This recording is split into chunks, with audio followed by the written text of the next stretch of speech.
and I'll be glad to get rid of you. You're scum of the earth.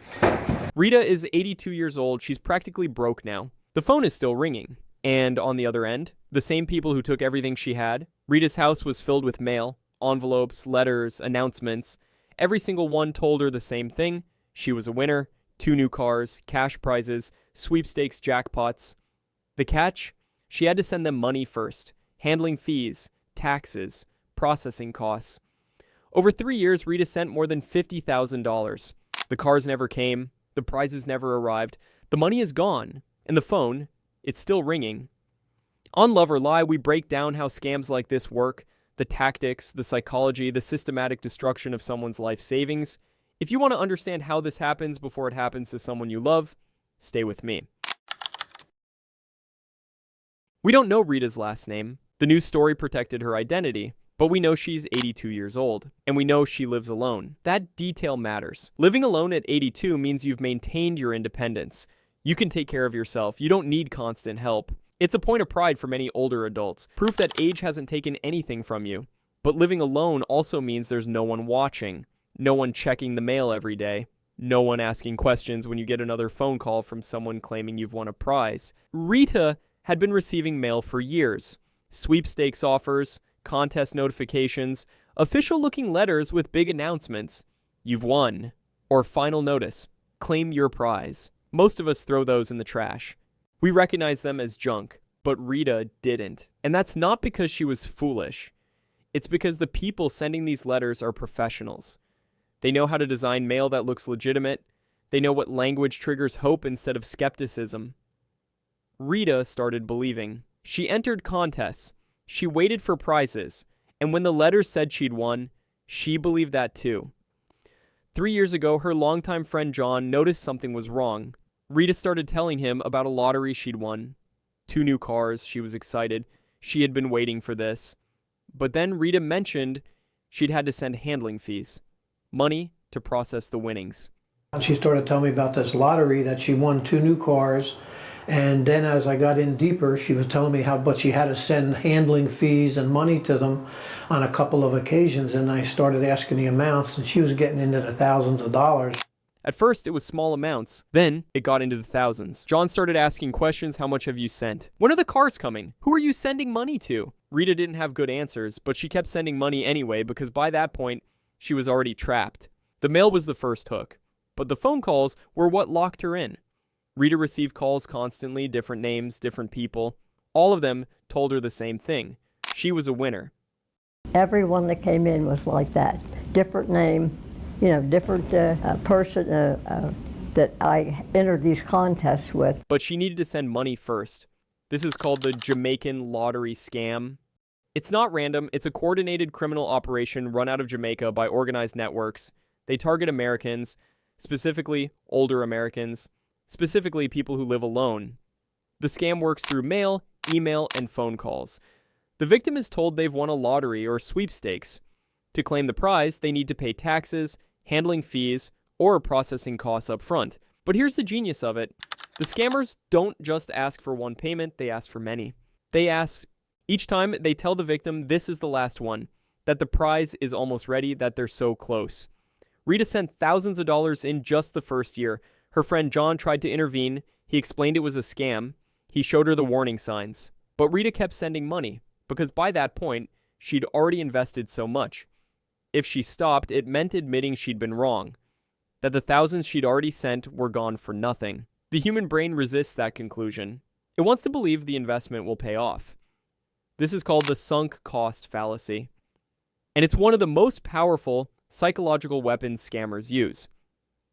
The calls came from different numbers, different people. Some claim to be lottery officials, others claim to be postal inspectors. Some even claim to be law enforcement agents overseeing the prize distribution. Rita believed them because they sounded official. They had the right language, they knew the right details, and most importantly, they kept calling. Day after day, week after week. The consistency itself became proof. If it wasn't real, why would they keep calling? The answer, of course, is because it was working. They want a check, they want money down here. They want $35. extraordinary sweepstake I won. More than $50,000. That's how much Rita sent over 3 years. Not in a single transfer, not in one moment of confusion, thousands at a time, again and again and again. She sent checks, she wired money, she bought money orders. Each payment was accompanied by a promise. This is the last one. The prize is coming. You're almost there. But the prize never came. The scammers knew exactly how much to ask for. Too much and Rita might stop. Too little and they're leaving money on the table. They calibrated the request to stay just below her breaking point. This is engineered extraction. The scammers aren't amateurs. They're part of organized networks that have refined these techniques over years. They know how to build trust. They know how to create urgency. They know how to exploit the sunk cost fallacy. And they know how to keep someone like Rita sending money long after any rational person would have stopped. Because Rita wasn't making rational decisions anymore. She was making decisions inside a framework where she'd already invested everything, where stopping meant admitting total loss, where continuing meant there was still a chance. The phone kept ringing. Different voices, different names, same story. Rita's friend John kept trying to intervene. He called law enforcement. He contacted U.S. postal inspectors. He showed Rita the evidence that this was fraud. But Rita kept answering the phone, kept sending money, until finally there was no money left to send. More than $50,000 gone, and the phone still ringing. Carter, do you have a grandmother? How would you feel if I took every single thing your grandmother had? Why would you want to steal from a little old lady? Quick pause. If you're watching this and thinking about your mom, your grandmother, someone who lives alone and might get these calls, that's exactly why Love or Lie exists. I'm Jack. We don't just report these stories, we break them down. The tactics, the psychology, the patterns, so you can recognize them before someone you love loses everything. Hit subscribe. Share this with one person who needs to see it. All right. Let me tell you what Rita was left with. $50,000 is not an abstract number. For Rita, $50,000 was everything. It was her savings, her financial security, the buffer between stability and crisis at 82 years old. Gone. The news story describes her as practically broke. Rita's now practically broke. About all she has left is words for the people who preyed on her. That phrase does a lot of work. Practically broke at 82 means you're vulnerable in ways younger people aren't. Medical expenses, housing costs, emergencies. At 82, you don't have time to rebuild. But the financial loss isn't the whole story. Rita lives alone. She has no one checking on her daily. Her friend John tried to help, but he couldn't be there every time the phone rang. Every time a new letter arrived. U.S. postal inspectors got involved. Benjamin Bush, how can I help you, sir? That's wonderful. I want to speak to Rita. That I see this number call my phone, so I'm returning the call. This is Postal Inspector. Do not call this number again. They worked with Rita. They tried to educate her. They explained how the scam worked, but the money is gone, and there's no getting it back. Postal Inspector Alvarez made a point of clarifying something. If somebody calls you on the phone and tells you they're Inspector Alvarez or a postal inspector, it's not us, we don't call. We come in person. So if somebody calls you on the phone and tells you they're Inspector Alvarez or a postal inspector, it's not us. We don't call. We come in person. That matters because one of the scam tactics is impersonating law enforcement.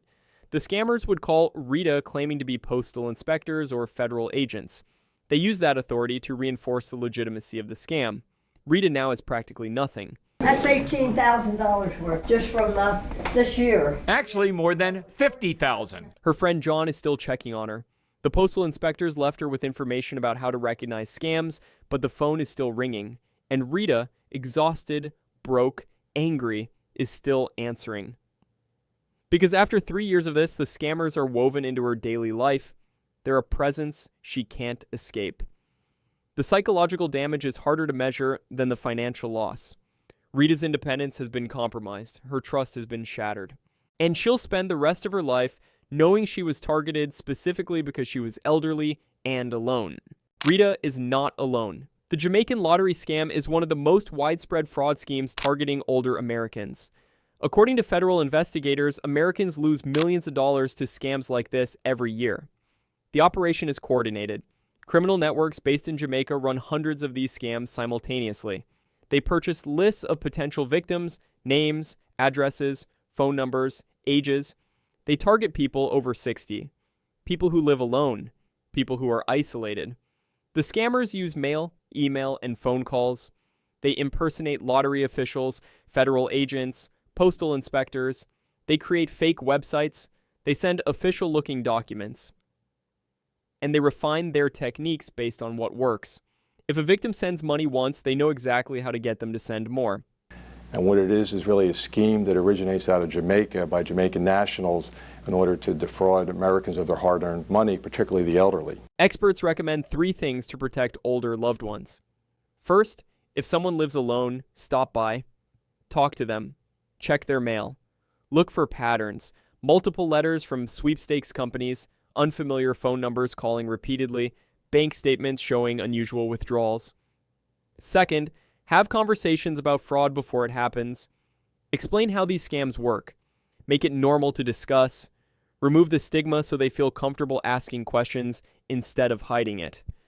Third, if you suspect someone is a victim, contact authorities immediately. U.S. postal inspectors handle mail fraud. The FBI handles international lottery scams. Local police can connect you to resources. Bottom line, learn about this scam and others like it. Learn the signs so you can help people that might need it. And always go to the authorities if you suspect there's a problem. But here's the frustrating part. Even when victims are identified, the money is almost never recovered.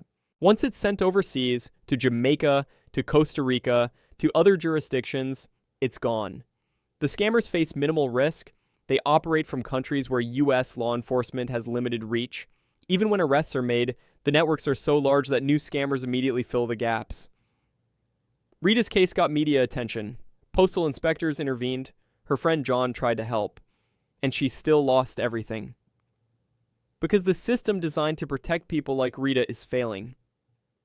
Rita is 82 years old. She lives alone. She thought she'd won 2 new cars. She thought she'd won sweepstakes prizes. Over 3 years, she sent more than $50,000 to people who told her the prize was coming, that she just needed to send one more payment, that she was so close. The cars never came. The money's gone, and the phone is still ringing. Rita recorded a message for the scammers.